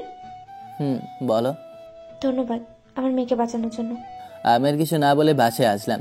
শাকিল, যেসব জিনিস জোগাড় করতে বলেছি তোকে, করেছি সেগুলো? জি ভাই। তখন বাবা কল দিল, কেমন আছো? ভালো আছি। আমার ছেলে প্রেমে পড়েছে আর আমি কি কিছুই জানি না? আমি আসতেছি, এসে মেয়েটার সাথে বিয়ে পড়িয়ে দিব তোকে। বলে কলটা কেটে দিল। শাকিল, এদিকে আয়। না ভাই, ভাই স্যার আমাকে বলেছে, আমি সত্যিটা বলে দিয়েছি। বলতে বলতে আমার রুম থেকে পালিয়ে গেছে। রাতে সব কিছু দেখে বুঝলাম এই সাগরকে আমার কেন জানি সন্দেহ হইতেছে। শাকিল, এই সাগরের সকল খবর নে তো, কি করে, কোথায় থাকে সব। ঠিক আছে। এই শাকিল, শফিক সহ সবাই তো ওই হাসপাতালে আছে, তাই না? তুই এখনই ওইখানে যা, গিয়ে দেখ ওদের অবস্থা কেমন, আর রাতে ওইখানে থাকবি। ভাই এখন অনেক রাত, কাল সকালে গেলে হবে না? আমার সন্দেহ যদি ভুল না হয়, আজকে ওদের উপর হামলা হতে পারে। শাকিল দেরি না করে চলে গেল হাসপাতালে। শাকিল গিয়ে কেবিনে ঢুকে যাবে, দেখে ভেতর থেকে লক করা। কাউকে আশেপাশে না পেয়ে ধাক্কা দিয়ে দরজা খুলে ভেতরে গিয়ে দেখে শফিকের মুখের অক্সিজেন মাস্ক খোলা, আর শফিক বড় বড় শ্বাস নিতেছে। শাকিল দ্রুত মাস্ক ঠিক করে দেয়, তারপর আমাকে কল দিয়ে সব জানিয়ে দেয়। পরের দিন বিকালে সাগরের কেবিনে গিয়ে বসে পড়লাম। স্যার, আপনি আমার কেবিনে? কালকে রাতে আমাদের লোকের অক্সিজেন মাস্ক কে খুলে দিয়েছিল? এখানে কি খুলে দিবে? ডক্টরদের ধর্ম রোগীকে সুস্থ করা। ডক্টরদের ধর্ম রোগীকে সুস্থ করা, কিন্তু অন্যান্য যারা আছে তাদের ধর্ম তো আর সুস্থ করা নয়। আপনি কি বলতেছেন এগুলো স্যার? না, তেমন কিছু না, আছি আমরা। আর কালকে ভিত্তি স্থাপন করব। আমাদের হাসপাতালে আপনি আসবেন কিন্তু। অবশ্যই স্যার। সাগরের কেবিন থেকে বের হতে একটা নার্স আমাকে ডেকে গেল। ডক্টর তৃপ্তি নাকি ডাকতেছে, তাই ডাকলে কেন জানি। কিছু কি বলবে? আপনার হাতের ক্ষত এখনো শুকায়নি, ড্রেসিং করে দিতেছি, বসেন এখানে। তৃপ্তি আমার ক্ষতস্থান পরিষ্কার করে দিতেছে, আর আমি তৃপ্তির দিকে তাকিয়ে আছি আর ভাবতেছি চঞ্চল প্রকৃতির মেয়েটা এখন কত চুপচাপ হয়ে গেছে। সারাক্ষণ আগে দুষ্টুমি করে বেড়াতো, আর এখন হয়েছে, এখন যান। তৃপ্তি, তোমাকে ছাড়া আমি এখনো নিজেকে শূন্যতা অনুভব করি। প্লিজ তুমি আমার কাছে ফিরে আসো। আপনার কাজ এখানে হয়ে গেছে, এখন আসতে পারেন আপনি। অন্যদিকে তাকিয়ে পরের দিন হাসপাতালে ভিত্তি স্থাপন করার ওইখানে চলে গেলাম দলবল নিয়ে। কিছু ছেলে এসে বাধা দিতেছে। আমাদের না জানিয়ে কি হইতেছে এখানে? হাসপাতাল হইতেছে এখানে। একটা হাসপাতাল আছে, আর দরকার নাই আমাদের গ্রামে। দরকার আছে না নাই সেটা আমরা বুঝবো। কেউ এক পা নড়বি না ওইখান থেকে, এইখানে কোনো কিছু হবে না। পিস্তল বের করে, তুই কার সামনে পিস্তল ধরেছিস জানিস? নিজের জীবন বাঁচাতে চাইলে তাড়াতাড়ি নামিয়ে নে পিস্তল। খুব তো বড় বড় কথা শিখেছিস। তোর বসকে কল দিয়ে জিজ্ঞেস কর আর কে পিস্তল তাক করে ধরেছিস তুই। দে কল তাড়াতাড়ি। তারপর কল দেয়। কিরে, কাজ হয়েছে তোদের? পালিয়েছে তো যারা হসপিটাল তৈরি করতে এসেছিল? না বস, এখনো আছে। আর কে বস? আর কে? এই না, মুখে বলিস না। কোনো কি দরকার? আমি আর কে দিকে পিস্তল তাক করে রেখেছি। এখান থেকে না গেলে ওদের পিস্তল দিয়ে গুলি করে মারবো। ওরে, তুই কার সামনে দাঁড়িয়ে আছিস জানিস? এই শহরের সবচেয়ে বড় মাফিয়া ডন আর কে এর সামনে। ছেলেটা এই কথা শোনার পর পিস্তল ফেলে দিয়ে মাটিতে হাঁটু গেড়ে বসে পড়ে। আমাদের ভুল হয়েছে, চিনতে পারিনি আপনাদের। এবারের মতো ক্ষমা করে দেন। তোর ক্ষমা বের করতেছিস তারা। শাকিল, যেতে দে। এখানে আমি একটা ভালো কাজে এসেছি, তাই এখানে কোনো মারপিট দেখতে চাই না। ছেলেগুলো দৌড়ে পালালো। এখানে সকল কাজকর্ম শেষ করে চলে যাইতেছি, তখন রাস্তায় দেখি ছেলেগুলোর সাথে সাগর কথা বলতেছে। শাকিল, কিছু বলেছিস? এই সাগরকে তুলে নিয়ে একটু যত্ন করে ছেড়ে দে। ঠিক আছে, ওকে তো আমি শেষ করে ফেলবো। আমাদের লোকের উপর হামলা চালানো। বাসায় একা বসে তৃপ্তির কথা ভাবতেছি। এদিকে শফিক এসে আমাকে ডাকতেছে সেই কখন থেকে। সেদিকে আমার নজরই নাই একদম। ও শফিক, কখন আসলে? অনেকক্ষণ হলো এসেছি। আপনি দিন দিন কেমন যেন হয়ে যাচ্ছেন। আপনি শুধু বলেন ওই মেয়েকে তুলে এনে আপনার সামনে হাজির করব। শফিক চোখ বড় বড় করে। বিকেলে তৃপ্তিকে দেখতে ওর বাসায় চলে গেলাম। তখন সাফা আমাকে বলল, আঙ্কেল তুমি এসেছো? কেমন আছো তুমি? ভালো আছি আঙ্কেল। তোমার আম্মু কোথায়? আম্মু তো রান্নাঘরে। তোমার আম্মুকে গিয়ে বলো আঙ্কেল এসেছে। কিছুক্ষণ ঘুরে ঘুরে দেখলাম তৃপ্তির রুমটা। আপনি এখানে? তৃপ্তি, আমি সত্যি তোমাকে খুব ভালোবাসি। চলে যান আমাদের বাসা থেকে। তৃপ্তি, বোঝার চেষ্টা করো। এই কয় বছর তোমাকে কত জায়গায় না খুঁজেছি। আমিও আপনাকে কম ভালোবাসিনি, এখন শুধু ঘৃণা ছাড়া আর কিছুই নেই। প্লিজ তৃপ্তি। আপনি ভাবলেন কিভাবে আমার বাবার খুনিকে আমি ভালোবাসবো? যতই আমার বাবা খারাপ কাজ করুক না কেন, কিন্তু তিনি আমার বাবা। তার খুনিকে আমি কখনোই ক্ষমা করব না। বেরিয়ে যান আমার বাসা থেকে। আমি তোমার বাবাকে গুলি মেরেছি হাতে, কারণ তিনি আমাকে গুলি মারতে চাইতেছিল। বাবার গুলি হাতেও লেগেছিল, বুকেও লেগেছিল। প্লিজ, আমি আর এসব কথা বলতে পারতেছি না, আপনি চলে যান। বলে অন্য রুমে চলে গেল। আমিও বেরিয়ে আসলাম ওদের বাসা থেকে। যেতে যেতে ভাবতেছি গুলি আমি মেরেছিলাম হাতে, কিন্তু তৃপ্তি যে বলল হাতে একটা গুলি লেগেছে, বুকে একটা লেগেছে, তার মানে কে একজন গুলিটা চালিয়েছে বুকেরটা। যেহেতু তৃপ্তির আব্বু আমার দিকে ঘুরেছিল, তার বুকে গুলিটা লেগেছে, তার মানে আমার পাশে থেকে কেউ মেরেছে। আমার পেছনে তো ছিল ডিআইজি স্যার। তার মানে বাসায় এসে, শাকিল গাড়ি বের কর, আগে যেখানে ছিলাম ওইখানে নিয়ে চল আমাকে। ভাই ওইখানে কি?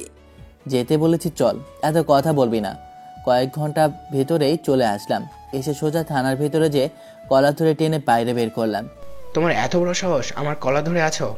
তোর সাথে আমার পুরনো হিসাব নিকাশ বাকি আছে, চল আমার সাথে।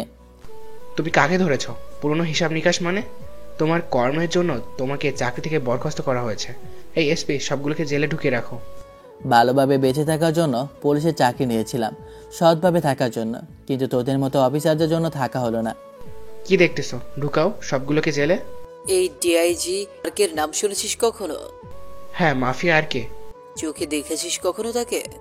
না, শুধু নাম শুনেছি। তুই এখন কার সামনে দাঁড়িয়ে আছিস জানিস? সেই আর্কের সামনে দাঁড়িয়ে তুই? কথাটা শোনার সাথে সাথে পিছিয়ে যেতে যেতে পড়ে গেল মাটিতে। বল, সেদিন তৃপ্তির ব্যাপাকে কে গুলি মেরেছিল? আমি জানি না কিছু। সত্যি করে বল। মাথায় পিস্তল ঠেকিয়ে। সাইকেল পিস্তল মাথায় ঠেকিয়ে কি হবে? দে, আমার কাছে দে, দেখতেছি বলতেছে না সত্যি, তাইলে বাঁচিয়ে রেখে লাভ কি নাই। আমি মেরেছি, পেছন থেকে আমি গুলি করেছিলাম। তুই তো ওর হয়ে কাজ করতি, তাহলে তাকে মেরে ফেলি কেন? হ্যাঁ, আমি ওর হয়ে কাজ করতাম, কিন্তু তোমাকে বরখাস্ত করার জন্য যে টাকা দেওয়ার কথা ছিল সেটা দেয়নি। উল্টো আমার কিছু খারাপ কাজের ভিডিও ছিল তার কাছে, ওইগুলো দিয়ে আমাকে ভয় দেখাতো। তাই আমি ওটা সুযোগ মিস করতে চাইনি। শাকিল, এটাকে গাড়িতে করে নিয়ে চল। এদিকে তৃপ্তি কলিং বেল বাজানোর শব্দ শুনে দরজা খুলে দেখে আকাশ। কতবার বলবো, আমার কথা কি আপনি শুনতে পান না? তোমার সামনে আর আসবো না, শুধু তোমার ভুল ধারণা ভাঙাতে এসেছি। তারপর গাড়ি থেকে টেনে নিয়ে আসলাম ডিআইজিকে। যা যা সত্যি বলে দে। তারপর ডিআইজি সব সত্যি বলে দিল। আর এদিকে তৃপ্তি সব শুনতেছে আর কান্না করতেছে। তারপর আমি ডিআইজিকে নিয়ে ওইখান থেকে চলে আসলাম। পেছন থেকে তৃপ্তি কয়েকবার ডেকেছে, আমি শুনিই নাই। শাকিল, এই ডিআইজির স্বীকারোক্তির ভিডিও সহ ওকে পুলিশে দিয়ে আয়। আসার সময় বলবি কেস আকাশ চৌধুরী করেছে এর নামে। ঠিক আছে। খুব ক্লান্ত লাগতেছে। বাসায় এসে ফ্রেশ হয়ে বিছানায় বসেছি, দেখি সোফায় বাবা বসে। বাবা, তুমি এখানে? কতদিন হলো এসেছিস এখানে? আমাকে দেখার প্রয়োজন পড়েনি বুঝি? বাবা, আমি চলে যেতাম, কাল নয়তো পরশু যেতাম। তো শুনলাম আমার ছেলে নাকি কোনো মেয়ের প্রেমে পড়েছে। দেখা আমাকে, বিয়ের কথা ফাইনাল করে আসি। বাবা, কে তোমাদের এসব বলেছে? কোনো মেয়ে নাই, এসব বিষয়ে আর কোনো কথা শুনতে চাই না আমি। ঠিক আছে, রেস্ট নে তুই। আশরাফ চৌধুরী নিচে নেমে আসলো। এই শফিক, তুই যে বললি আমার ছেলে মেয়ে পছন্দ করেছে, কই সে তো না বললো। তৃপ্তি নামে মেয়েকে পছন্দ? প্রায় দিন হাসপাতালে মেয়েটাকে দেখতে যায়। আপনি বলেন, ওই হাসপাতালে তার কাজ প্রথম দিনে শেষ হয়েছে, তাহলে প্রতিদিন যাবে কেন? আবার মেয়েটাকে দেখতে বাসায়ও যায় মাঝে মাঝে। আমাকে নিয়ে চল, মেয়েটা যেখানে থাকে দেখে আসি। তারপর সবিকে নিয়ে আশরাফ চৌধুরী তৃপ্তিদের বাসায় চলে আসে। কি আপনি এখানে? কি ইনি? আর বলতে দিল না। আমি আশরাফ চৌধুরী, আকাশের বাবা। আপনি এখানে? কত বড় মানুষ আপনি, ভিতরে আসেন। ভেতরে যে। স্যার বলুন, কি খাবেন, চা না কফি? আমি কিচ্ছু খাবো না, এখানে বসো তো মা, তুমি একটু কথা বলি তোমার সঙ্গে। জি স্যার বলুন। আপনি এভাবে আমাদের বাসায় আসবেন ভাবতে পারিনি। আমার ছেলে কি তোমাকে ভালোবাসে মা? জি আঙ্কেল, কিন্তু একটা ভুল বোঝাবুঝির কারণে অনেকদিন দূরে ছিলাম তার থেকে। সব কাহিনী বলল। এই জন্য একটু আগে ওকে বলতেই তেলে বেগুনে জ্বলে উঠলো। তো মা, আমি এখন উঠি, দেখা হবে পরে। আমি কিছুদিন এখানেই। ঠিক আছে স্যার। স্যার কেন বলতেছো, বাবা বলবে। পরের দিন সকালে ঘুম থেকে উঠিনি, ফোন করে বলল আমাদের কোম্পানি ঝামেলা হয়েছে ঢাকায়, তাই দেরি না করে দ্রুত বেরিয়ে পড়লাম ঢাকার উদ্দেশ্যে। রাস্তায় মনে পড়লো বাবাকে বলে আসা হয়নি। বাবা, কোথায় তুমি? ঘুম থেকে উঠেছ? এই তো উঠলাম, বাসায় এক রুম থেকে অন্য রুমে কল দেওয়া লাগেই। আমি ঢাকার উদ্দেশ্যে রওনা হলাম। আমাদের কোম্পানিতে ঝামেলা শুরু হয়েছে নাকি? তেমন বড় ঝামেলা না, শাকিলকে পাঠাই দিলেই তো হইতো। তুই শুধু শুধু যাইতেছিস কেন? মনে হইতাছে ঝামেলা বড় রকম হবে, রনি মাস্তান ওইখানে আছে যেহেতু।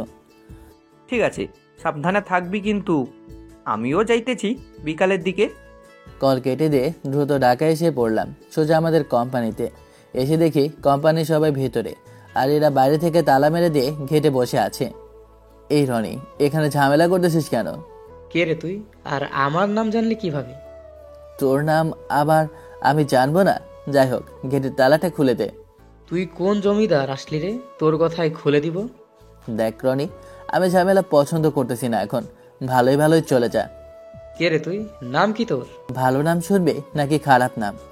ভালো নাম তো সবাই শুনে, আমার খারাপটা শুনি। কি বলিস তোরা? আর কে? সব ছেলে ঢোক গেলতে লাগলো। ফাইজলামি করিস? আর কে সেই 6-7 বছর আগে গুম হয়ে গেছে, আর এখন এসে আর কে বলে আমাদের ভয় দেখাচ্ছিস? তোদের ভয় দেখানোর কিছুই নাই। এই বেটাকে ভালো করে দে কিছু।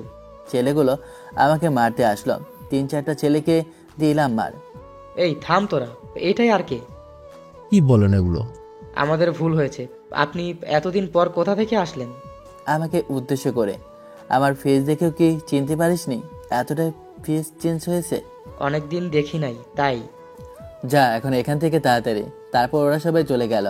আমি গিয়ে গাড়িতে উঠতে যাব, তখন কোনো বাইকে করে একটা ছেলে রানিং অবস্থায় আমার ঘাড়ে লাঠি দিয়ে আঘাত করে। কিছুক্ষণ আমার শরীর থমকে গেল, তারপর আস্তে আস্তে শরীরে শক্তি হারিয়ে ফেলি আর চোখ বন্ধ হয়ে আসতেছে। তাতে দেখলাম আমাদের কোম্পানির ম্যানেজার আর কর্মীরা আমার দিকে দৌড়ে আসতেছে। যখন আমার চোখ খুলো দেখলাম আমি হাসপাতালে। একটু ডানে তাকাতে তৃপ্তির মতো কাউকে দেখলাম, তাই চোখগুলো বন্ধ করে আবার খুললাম। আমি বাস্তবেই তোমার সামনে। না, আমি অন্যদিকে তাকিয়ে। আপনি এখানে?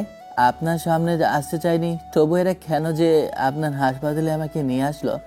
ঢাকার হাসপাতাল রেখে? এটা ঢাকার হসপিটাল। ও, বাবাকে আসতে বলেন তো একটু। এখন কেমন লাগছে? আপনি এই কেবিন থেকে গেলে খুশি হব, নয়তো আমাকে অন্য কেবিনে ট্রান্সফার করে দেন। আমি থাকলে সমস্যা কি তোমার? জি আছে, আপনি বলেছিলেন আপনার চোখের সামনে যেন না থাকে। আমি কোন মহাপণ্ডিত যে আমার কথা অক্ষরে অক্ষরে পালন করতে হবে? আমার শার্টের কলার চেপে ধরে। এসবের মানে কি? আমার একটা মান সম্মান আছে এখানে। সুস্থ হতে আকাশের কতদিন লাগবে মা? কালকেই যেতে পারবে বাসায়, তাছাড়া আমি তো আছি বাসায়। সুস্থ হলেই তোমার আকাশের বিয়েটা দিয়ে দিব, আর দেরি করা ঠিক হবে না। এসবের মানে কি বাবা? আমি কেন ওনাকে বিয়ে করতে যাব? কেন মানে? যেটা বলেছি সেটাই। আমি ওনাকে বিয়ে করতে পারবো না, আমার পছন্দের মেয়ে আছে একজন। কি বললি? আমি বাদে আর কে তোর পছন্দ? আবার কলারটা চেপে ধরে। আমার পছন্দের মেয়ে সাথী, না মিথিলা, ওকে আমার খুব পছন্দ। আমি জানতাম আকাশ স্যার আমাকেই পছন্দ করে, শুধু লজ্জায় মুখে বলতেই পারিনি। দরজা থেকে কেবিনে ঢুকতে ঢুকতে, মিথিলার বাচ্চা, তোমাকে খুন করব আর তোকেও খুন করব। আমাকে উদ্দেশ্য করে, আমি আকাশ স্যারের সাথে মরতেও রাজি। এই মিথিলা কোথা থেকে আসলো আবার? মনে মনে বলল এমনিতেই, আর উনি এসে হাজির। বাবা এমন পরিস্থিতি দেখে কেবিনের বাইরে গেল। আকাশ তোমার কেমন লাগতেছে এখন? আমার হাতটা ধরে, হাত ছাড়ো, নাহলে কিন্তু ভালো হবে না। তৃপ্তি, তুমি এরকম করতেছো কেন? আকাশ আর তুমি তো বন্ধু। আমি আকাশের বউ হলে তোমার ভাবি হব। কিসের বন্ধু আমরা? আকাশ আমার বিয়ে। কি বলো এগুলা? আমি বিশ্বাস করি না। তুমি আমাকে নিজের মুখেই বলেছো আমাকে তুমি ভালোবাসো। আমাকে উদ্দেশ্য করে, আসলে মিথিলা হয়েছে। তুমি তৃপ্তিকে ভয় পেয়েছো, বুঝেছি। ভয় পেতেই হবে না, এখন থেকে সব সময় আমি তোমার পাশেই থাকবো। মিথিলা, ভুল বুঝেছো তুমি, আমিও তৃপ্তিকেই ভালোবাসি। সেটা তো আমিও জানি আপনি তৃপ্তিকে ভালোবাসেন। তাহলে এসবের মানে কি? দুলাভাইয়ের সাথে কি একটু মজাও করতে পারবো না নাকি? তুমি আমাকে ভয় পাইয়ে দিয়েছিলে। আমি দুলাভাইয়ের মাথার স্ক্যান করে রিপোর্ট নিয়ে এসেছি, মাথায় বড় আঘাত লাগেনি। দুলাভাইকে? শোনেন ডক্টর মিথিলা, আমি একবারও বলিনি বিয়ে করব। কি বললি? এই মিথিলা, তুমি বাইরে যাও তো, দেখতেছি কি বলো দে। শেষ পর্যন্ত আমাদের বিয়েটাও হয়ে গেল। রাত 12টা, বাসর ঘরে ঢুকলাম। ও মা, ঢুকে দেখি বউ নাই এখানে কেউই। বিছানায় গিয়ে শুয়ে পড়লাম, আর কোথা থেকে যেন তৃপ্তি উড়ে এসে আমাকে মারতে লাগলো। কুত্তা, বিলাই, হনুমান, এতদিন আমাকে কান্না করেছিস কেন? আমি কোথায় কান্না করলাম? নিজেই দূরে চলে এসেছে আমার থেকে। আমাকে আগে বললে কি হইতো এইসব কথা? আমার বুকে মাথা দিয়ে শুয়ে তখন কল আসলো আমার। কে? স্যার, আমাদের কোম্পানিতে দুর্গতরা ভাঙচুর করতেছে। আমি আবুল হোসেন বলতেছিলাম। বলে কলটা কেটে দিল। আমি দেরি না করে উঠে শার্ট গায়ে দিতে লাগলাম। শার্ট গায়ে দিতেছো কেন? একটা সমস্যা হয়েছে, তাই যেতে হবে। আকাশ, তুমি পাগল হয়েছো? আজকে আমাদের ভাসরা, আর তুমি বাইরে যাইতেছো? আমি এসে কথা বলতেছি। বেরিয়ে গেলাম রুম থেকে। কোম্পানির সামনে এসে দেখি কোথাও কেউ নাই, ফাঁকা সব জায়গা। সিকিউরিটি গার্ড দেখি ঘুমাইতেছে। চাচা, এখানে কেউ এসেছিল? উঠতে না দেখে ধাক্কা দিলাম। স্যার, আপনি এখানে এত রাতে? আমি এত রাতে মানে কি চাচা? আপনি তো আমাকে কল দিলেন আর বললেন এখানে দুর্বৃত্তরা হামলা চালিয়েছে। আপনি আমাকে কল দেয় নাই, একটা ছেলে এসে কি যেন একটা স্প্রে আমার সামনে দিল, আর আমার কিছু মনে নাই। আপনার ফোন কোথায়? এই তো পকেটে। বলে পকেটে হাত দেয়। আমি দেখলাম রাস্তার পাশে মাটিতে ফোন পড়ে আছে। আপনার ফোন পকেটে থাকলে রাস্তার পাশে ওটা কার ফোন? ফোন তো আমার পকেটেই ছিল। আমি আবুল চাচাকে ওইখানে রেখে বাসায় আবার চলে আসলাম, আর ভাবতেছি কেউ আমার সাথে মজা করলো নাকি। কিন্তু না, এটা তো মজা করার বিষয় না, নিশ্চয়ই এর পিছনে কারণ আছে। আমি গাড়িটা ঘুরিয়ে আবার কোম্পানিতে গেলাম, যে দেখি আবুল চাচা কিছু ছেলেদের সাথে হাসাহাসি করতেছে। আমি লুকিয়ে সব শুনতেছিলাম। আবুল চাচা আমাদের লোক, তাহলে তো আমরা এমনিতেই চুরি করতে পারতাম। এখানে ওই আকাশ চৌধুরীকে কল দিয়ে ডেকে আনার কি দরকার ছিল? আরে তোরা যদি চুরি করতি তাহলে কালকে এসে আমাকে চুরির সম্পূর্ণ দায়িত্ব নিতে হতো, কারণ ডিউটি আমি ছিলাম। এখন আকাশ চৌধুরী এসে দেখে গেল আমি অজ্ঞান ছিলাম, এর মাঝে চুরি না কি হয়েছে আমি কি জানবো? চাচা তোমার বুদ্ধি আছে কিন্তু অনেক, সাপও মরলো লাঠিও না ভাঙলো। একটু বুদ্ধি না থাকলে বেঁচে থাকা মুশকিল। যা যা কি কি নিয়ে যাবি ভিতরে ঢুকে নিয়ে যা। আমাকেও সাথে নাও, আমিও চুরি করতে যাব। আড়াল থেকে বেরিয়ে এসে আমাকে দেখে সবগুলো ছেলে পালিয়ে গেল। স্যার আপনি এখানে? আপনি তো বাসায় গেলেন। আসলে হয়েছে কি জানেন চাচা, একটু বুদ্ধি না থাকলে বেঁচে থাকা মুশকিল। আপনি অনেক দিন থেকে আমাদের কোম্পানিতে চাকরি করতেছেন, আপনার কাছে এইসব কখনো আশা করিনি। স্যার আমার ভুল হয়েছে, এবার মতো ক্ষমা করেন, আমি আর কখনো এমন করব না। চাচা আপনাকে আমি ক্ষমা করতে পারি, কিন্তু এখানে আর চাকরি করতে পারবেন না। স্যার এমনটা করবেন না, সংসার চালাতে পারবো না হয়তো। এটা আপনার আগে ভাবা উচিত ছিল। আমি এক ভুল বারবার করতে চাই না। আমি আমার ছেলেদের কল দিয়ে এখানে আসতে বললাম। চাচার এই মাসের বেতনের টাকা দিয়ে দিয়ে বিদায় করে দেবে, আর একটা লোক নিয়োগ দে সিকিউরিটি গার্ডের জন্য। তারপর বাসায় চলে আসলাম। আমি আমার রুমে ঢুকে যাব, তখন পাশের রুমে দেখি সাফা কান্না করতেছে, তাই পাশের রুমে গেলাম। সাফা, কি হয়েছে তোমার, কান্না করতেছো কেন? আঙ্কেল, আমি আম্মুর কাছে যাব। সাফা, কালকে সকালে আম্মুর কাছে যাবে, এখন ঘুমাও তুমি। না, আমি আম্মুর কাছে যাব। সাফা এসে আমাকে জড়িয়ে ধরল। চলো আম্মুর কাছে যাবে। সাফাকে কোলে নিয়ে ওর রুমে গেলাম। দেখি তৃপ্তি বিছানায় বসে আছে, দেখে বোঝা চাইতেছে রেগে আছে প্রচুর। আম্মু, তুমি আমাকে রেখে এখানে শুয়ে আছো? তৃপ্তির কোলে বসলো। তুমি ঘুমিয়ে গেছিলে তাই ডাকিনি আর তোমাকে। আমাকে ঘুম পাড়িয়ে দাও। বিছানায় শুয়ে পড়ে। আমাকেও একটু ঘুম পাড়িয়ে দিতে বলো তো তোমার আম্মুকে। আম্মু, আঙ্কেলকেও ঘুম পাড়িয়ে দেবে কিন্তু। আম্মু তুমি ঘুমাও, তারপরে তোমার আঙ্কেলকে লাঠি দিয়ে ঘুম পাড়িয়ে দেবো। আমার দিকে রাগীভাবে তাকিয়ে। বড় মানুষকে বুঝি লাঠি দিয়ে ঘুম পাড়িয়ে দেওয়া লাগে? আম্মু এবার তুমি ঘুমাও। আস্তে আস্তে সাফা ঘুমিয়ে গেল। আমি বিছানা থেকে নেমে সোফায় যাওয়ার জন্য প্রস্তুত হলাম। কোথায় যাওয়া হইতেছে? বাসরাতে কিসের কাজ তোমার? পেছন থেকে শার্ট টেনে ধরে, ওই একটু সমস্যা ছিল তাই। আজকে বাসরাত, তাই কিছু বললাম না, নয়তো মেয়ের চামড়া তুলে ফেলতাম। আমাকে সারা শহরে গুন্ডারা ভয় পায়, আর আমাকে তুমি মারবে? এই দেখো বলে একটা খুশি দিল আস্তে করে। আমি ঘাড়ে হাত দিয়ে এমন অভিনয় করতেছিলাম যেন আগের আঘাত পাওয়া জায়গায় আবার লেগেছে। এই লেগেছে দেখি, আমাকে দেখাও। বুঝিনি এখানে লাগবে। কান্না করে ফেলেছে। আমি তৃপ্তিকে বুকে জড়িয়ে ধরে, আরে পাগলি লাগেনি, এমনিতে এমন করেছি। তুমি খুব ফাজিল। কান্না করে দিয়ে বুকে কিল মারতেছে। লেগে যাবে তো এবার, সত্যি সত্যি। এই তোমার ঠোঁটগুলো কিন্তু অনেক সুন্দর।